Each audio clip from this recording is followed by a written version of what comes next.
Right. 173,000 people saw what I did to this bike on the mountain during the one-way system of TT 2018. If you're not one of them, then go into the description below, there'll be a link in there, and have a watch of that after this video, of course. Now if you're watching this video, it's because you want to see how to de-restrict the RS125. No one seems to have done a decent video on there, so hopefully we'll cover that. Now this specifically is following the official Aprilia way for de-restricting the Euro 3 bikes. Now that's the 2006 model onwards. This bike is a 2009, and there are some slight variances with the older bikes, but we'll cover that as we go along. Now as you can see, we've got an exhaust on down here. We've already done that following the rebuild after the mountain incident, and there has been a few little changes. The carb has been jetted, we'll follow through and what's gone on there, and the secondary air system recirculation is already gone, but we'll show you what we've done there. So first we'll start with a parts list of exactly what you need. So you'll need a BR10 EG spark plug, a Powervalve blade housing and the associated seals, springs, split pins and gaskets.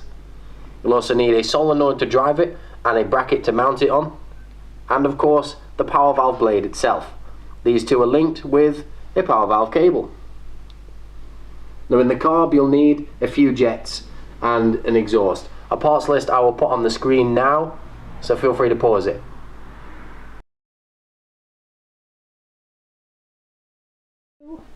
Okay, so we've removed the tank. This gives us access to the spark plug, the carburetor, which will need jets and a taper that I'll put on screen now, and the airbox snorkel.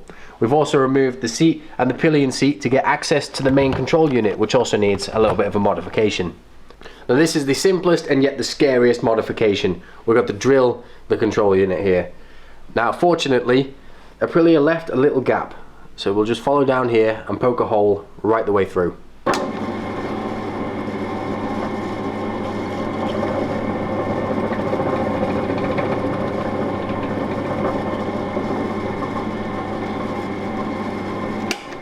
Okay, so here you can see the nice little indent that Aprilia give you, and we've poked a hole all the way through. Now I need to seal this from the elements, so we'll just put a bit of silicone sealant across it to stop any moisture getting in. So remove the snorkels from the airbox. Aprilia do recommend you fitting the part with 2 open holes, but we're just going to discard it for extra airflow to complement the G&LE exhaust system. Then remove the spark plug and replace it for the NGK one.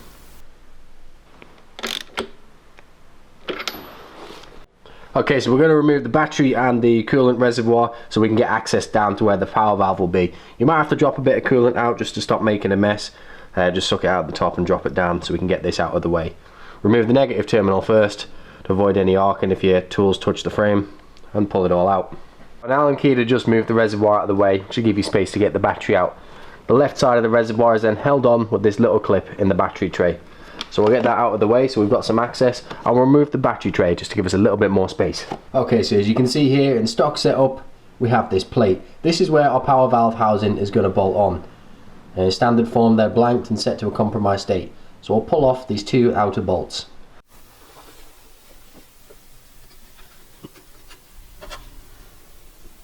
Right, so this is what we've just taken out. You can see sort of from the lower half, they're visually very similar. This is a block across the exhaust port. Now this is set obviously to restrict the bike for a learner friendly, I think 17 horsepower or somewhere around there, and it's kind of a compromise of everywhere in between. Now the controlled power valve, as you can see, will sort of sit at that point, and as you climb up it will open up and give a better flow out of the exhaust port. An engine is just a gas pump. The more air you can get in, the more air you can get out, the more power you can make. Now this being able to vary and sort of move up and down means that you have the low down torque and the upper end power. Okay, so we'll put the oil seal into the housing. The smaller spring goes at the bottom, close to the valve. Pop that in. And then put the spring in over the top and the blade itself. Now that go through, you'll see a little indent in the top of the blade. That matches up to the nipple on the cable. We'll just pop that in and it'll hold on. You can now see the action of the power valve. Okay, so we need to clear the gasket surface in here. Now fortunately, because this is a fairly fresh gasket, it'll come off nice and easy. Only the little bits at the edge. You need to make sure this surface is perfectly clean, usually a Stanley knife blade or something, or just get it up to make sure that there's no leaking when we put the power valve on. Okay, now just to prevent this nipple from coming out, we'll spin the blade round so there's no way for it to lose. Now the blade itself is going to go into the engine with this chamfer sort of facing upwards, so that the flow of gas goes in and nicely down. It's not fighting against a big wall. So we'll just bolt that back in place with a fresh gasket on. It's far easier to put the gasket on first. Make sure it's mated up and then go down in. Now rather than trying to have the cable coming up on top, you'll struggle to get in, go underneath this support.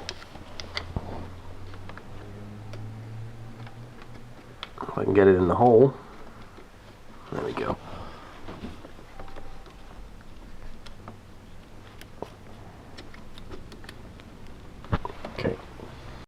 Okay, so the plug is already down here in the loom, which we'll attach on, and the solenoid in the housing mounts on the side here. It's already got the bolts and stuff on, so we'll get that fixed on, and then we'll set up the adjustment.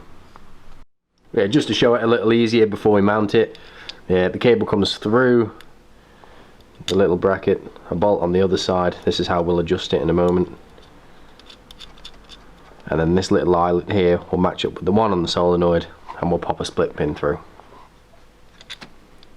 Okay, so I've just adjusted the solenoid up here.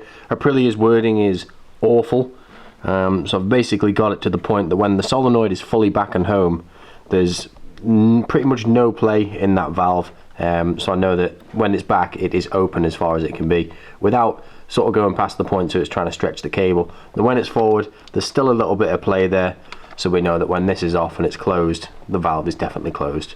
So we know that's open and that's closed. We'll mount it up now. Fucking with my bike!